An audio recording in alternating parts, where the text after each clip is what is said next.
welcome back to EDH Deck Building. I am your host, Demo, and this is 10 cards you should be putting in your Commander decks, episode 45, and we are starting out this week with Mirror Gallery. 5-mana artifact. The legend rule doesn't apply. That's it. Very simple. This used to be the only card that had this effect, right? So it was very important for this card to be known by all Commander players in case you wanted to do something in your deck where you didn't want the legend rule to apply, right? And a lot of times you do, like for example, copying your commander would be a big one.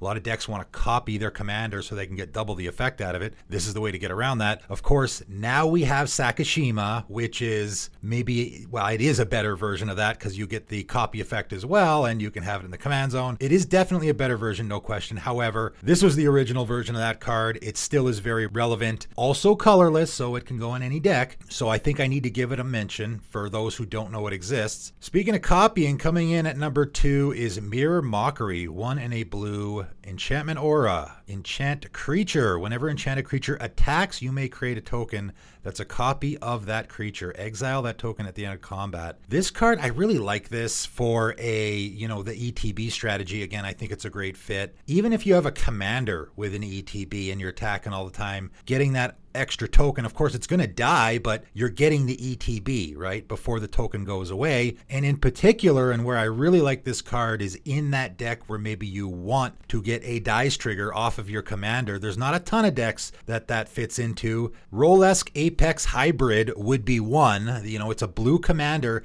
that has a dice trigger, so you can stick this on your commander, attack with it, make the token copy. Of course, the legend rule is going to apply here, and you want it to because you want your token copy to die, because when it does, you then get those dice triggers. So the exile at the end of combat won't even come into effect here, right? Because your legend rule applies and you're going to instantly sacrifice the token that you've made and get that double proliferate, which is what you want. So it's obviously going to be a great fit there. Coming in at number 3, Mirror Weave, 2 and 2 hybrid Azorius mana instant. Each other creature becomes a copy of target non-legendary creature until end of turn. This has been reprinted in commander sets before. I don't really see it that much though, and this can have such a powerful effect. This falls into the category, and I have a bunch of cards in this category where it's doing so many different things, and you would be surprised how often, if you have this in your hand, it can become really, really relevant in a game. One of my patrons just won a game with this card on Spell Table where they turned all of the creatures in play into their Terror of the Peaks. So then obviously as soon as any creature enters the battlefield, it triggers like however many times, and he just killed everybody with it. Think about it like Rite of Replication.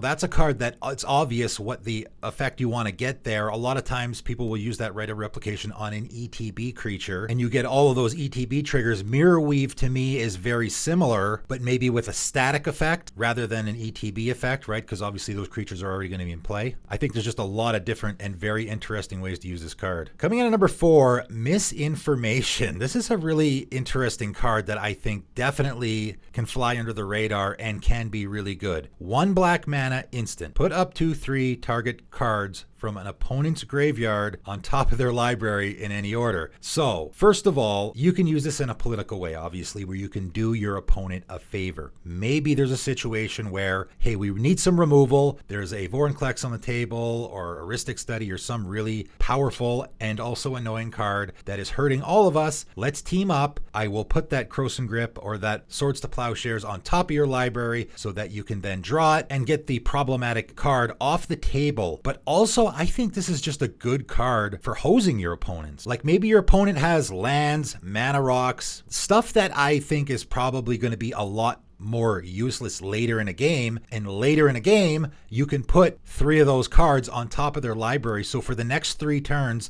they're going to be drawing essentially stuff that they don't want, right? Stuff that is not going to help them. You're guaranteeing what your opponent is going to draw for the next 3 turns. That's really powerful if you think about it. I mean, if you have an issue on the table and you don't want your opponent drawing into an answer, this is an easy way to make sure they're not going to draw into an answer for at least 3 turns. Again, just like with the Mirror Weave, I think you could throw this in any deck and you would would be surprised how often it's really going to come in handy. Coming in at number 5, Mist Moon Griffin. 3 and a white Griffin, 2/2 with flying. If Mist Moon Griffin dies, exile Mist Moon Griffin, then return the top creature card of your graveyard to the battlefield. This is just a very unique card. I mean, it is a creature in mono white that when it dies, you get a resurrection effect. That's pretty unique, I think, so I thought I would give it a mention. It's getting the top creature card of your graveyard and putting it on the battlefield, which, of course, this is just the way things used to be done back in the day, is the order of your graveyard actually mattered. We all know recursion, reanimator effects are very, very powerful effects in the format, so this is definitely a card that I think probably a lot of people don't know exists. It's recursion in white. I always like mentioning,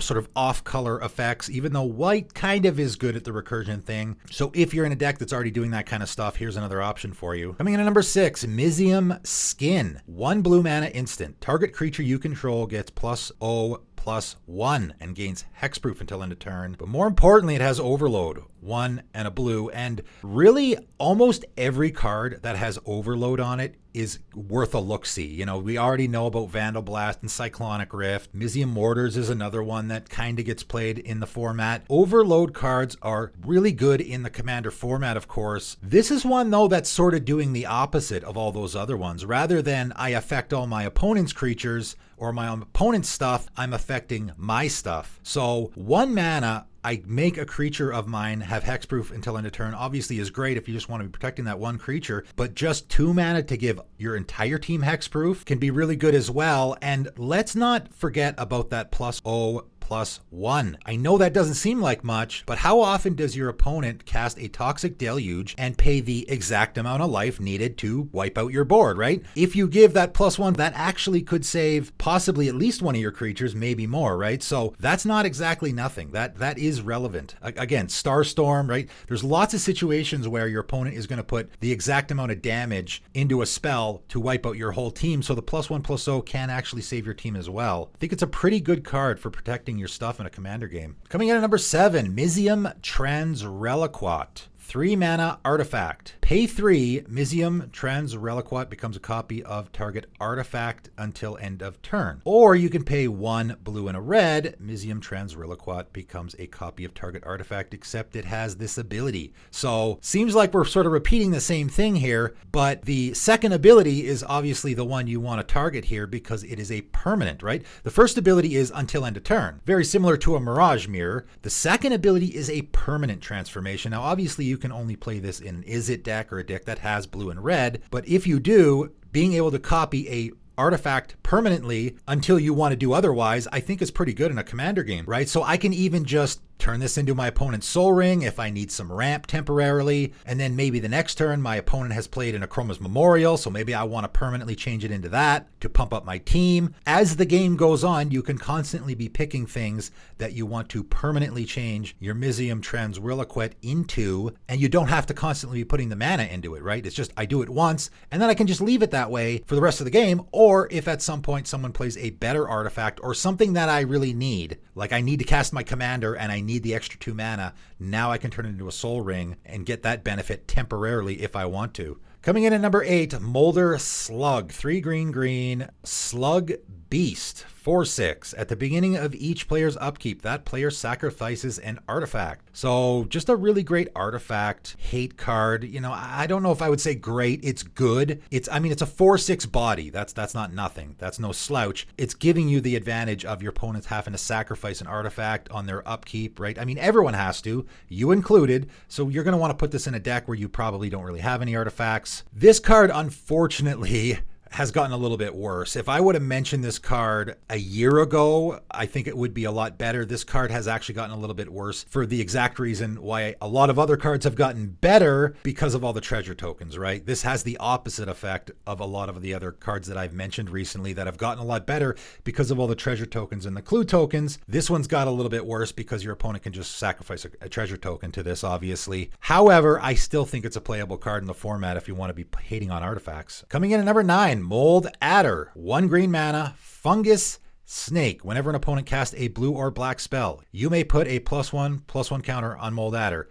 This is just a 1 mana creature that I can play on turn 1, and every time an opponent casts a blue or black spell, I get to put a counter on it. Blue and black are some of the most popular colors in the format, obviously. I think it's likely you're going to have at least one opponent with a blue deck and one with a black deck, and it's very likely that you have multiple. So you're going to be getting multiple counters on this every single turn cycle, I believe. So, and I know just a big vanilla creature is not great. A lot of +1/+1 counter decks out there though, right? So I think this can fit nicely into a lot of those. If you happen to be in a play group where you have a lot of people that play blue and black, it's even better, right? This just keeps getting better if you play it specifically in those groups. I don't think it's ever going to be a dead card. I seriously doubt, I don't know. How often does it happen that you're in a game and there isn't a single opponent with a blue or black deck? Boy, that can't happen very often. It is also a fungus and a snake, so if you're in Snake Tribal, you can put it in there, and if you are by chance playing Fungus Tribal, you can put it in there as well. But coming in at number 10, this is a very interesting, unique card, Mist of Stagnation, and I did my crazy red enchantments video, and I think I'm probably going to do a blue one as well. That was supposed to be just a one-off, but blue really does have a lot of really wacky, crazy enchantments as well, so I might end up doing one for blue enchantments. So this is 3 blue enchantment. Permanents don't untap during their controller's untap step. That's it. Just they don't untap. However, at the beginning of each player's upkeep, that player chooses a permanent for each card in their graveyard, then untaps those permanents. Oh boy. So obviously, if you were to build around this card even a little bit, it can just be a game ender, right? So if I have a Rest in Peace, there's going to be no cards in any graveyards, and there never is going to be. Just going to lock down everybody. If that's kind of what you want to go for, maybe, maybe not. It can be a stasis effect, right? Or even better is I'm hating on my opponent's graveyard. So I have like a Leyline of the Void or maybe a Dothi Voidwalker where I have lots of stuff in my graveyard, but my opponents don't. So now I get to untap all my stuff and my opponents don't. It becomes a one-sided lockdown. I mean, that can be game ending. And I think that this is actually a build aroundable ability. And just to give you sort of a glimpse into my next 10 deck ideas, which is going to be coming out pretty soon, this is going to be one of them where, I'm building around the fact that my opponents aren't going to have any cards in their graveyard. There actually is quite a few cards that fit in that theme, and this is definitely one of them because you can pretty much just lock down the game. But that is it for today. That is 10 more cards you should be putting in your Commander decks. And if you are thinking of purchasing any of these cards, give my TCG Player link a click. It is in the description below. Help support the channel, but that is it for today, and thanks for tuning in.